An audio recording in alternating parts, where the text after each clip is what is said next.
माननीय राष्ट्रीय हरित अधिकरण के आदेशानुसार भूजल का दोहन पूरी तरह निषेध है। नोएडा प्राधिकरण इस आदेश को मानते हुए भूमि जल संरक्षण हेतु कई कदम उठा रहा है।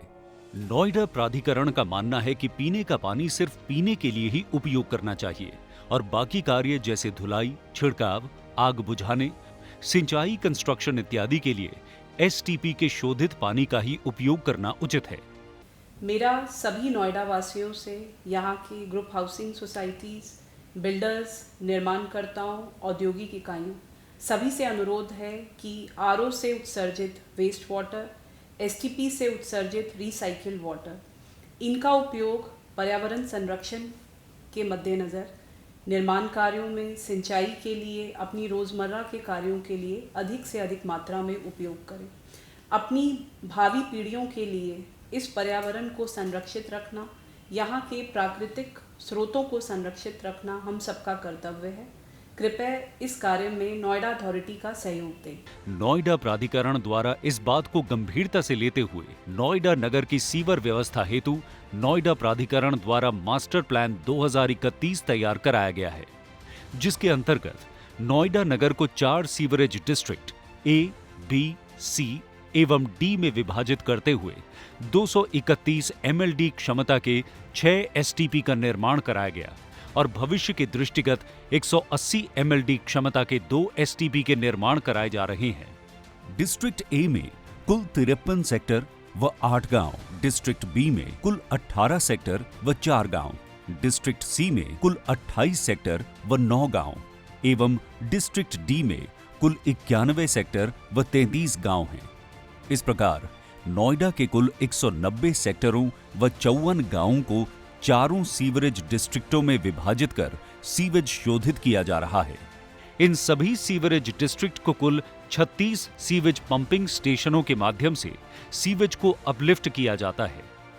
प्रत्येक सीवेज डिस्ट्रिक्ट के सीवर को शोधन करने हेतु डिस्ट्रिक्ट ए सेक्टर 54 में 33 एमएलडी एवं 54 एमएलडी, डिस्ट्रिक्ट बी सेक्टर 50 में 25 एमएलडी एवं 34 एमएलडी, डिस्ट्रिक्ट सी सेक्टर 123 में 35 एमएलडी तथा डिस्ट्रिक्ट डी सेक्टर 168 में 50 एमएलडी की क्षमता के एसटीपी स्थापित किए गए हैं, जो कि आधुनिकतम विश्व स्तरीय तकनीक एसबीआर पर आधारित हैं। इस तरह 2016 के अनुसार 231 एमएलडी क्षमता के 6 एसटीपी क्रियाशील हैं, जिनसे सीवेज का शोधन माननीय राष्ट्रीय हरित अधिकरण के मानकों के अनुरूप किया जा रहा है। सभी एसटीपी से वर्तमान में लगभग 190 एमएलडी शोधित जल का प्रतिदिन उत्पादन किया जा रहा है और 135 एमएलडी शोधित जल का प्रतिदिन प्रयोग किया जा रहा है, जिससे 135 एमएलडी भूजल की बचत हो रही है। इसके अतिरिक्त नोएडा क्षेत्र में सभी ग्रुप हाउसिंग सोसाइटीज एवं बड़ी औद्योगिक इकाइयों में स्थापित सीवेज शोधन संयंत्र से उत्सर्जित शोधित जल का उपयोग सोसाइटी व औद्योगिक इकाई के अंदर सिंचाई एवं अन्य कार्यों में किया जाता है। इससे भी भूगर्भ जल की बचत हो रही है। इन सीवेज शोधन संयंत्रों में सबसे महत्वपूर्ण भूमिका एसबीआर तकनीकी की होती है। यहाँ अशुद्ध पानी को आधुनिक तकनीकों की मदद से स्वच्छ बनाया जाता है। ये पानी पीने योग्य नहीं होता है।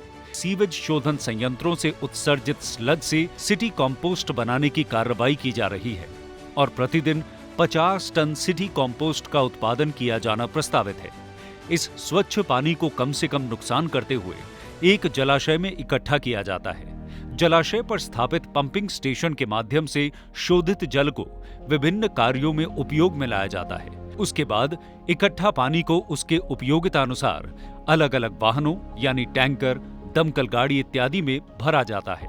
प्रमुख रूप से वर्तमान में लगभग 135 एमएलडी शोधित जल का उपयोग विभिन्न कार्यों जैसे पार्कों और ग्रीन बेल्ट की सिंचाई, सड़कों की धुलाई, प्रदूषण नियंत्रण हेतु जल छिड़काव, अग्निशमन कार्य हेतु जल प्रयोग, सीएनडी वेस्ट प्लांट सेक्टर 80 उद्यान विभाग, golf course, botanical garden, construction sites इत्यादि में किया जाता है। नोएडा प्राधिकरण इस पर्यावरण के सुधार हेतु तीव्र गति से अग्रसर अथक प्रयास कर रहा है।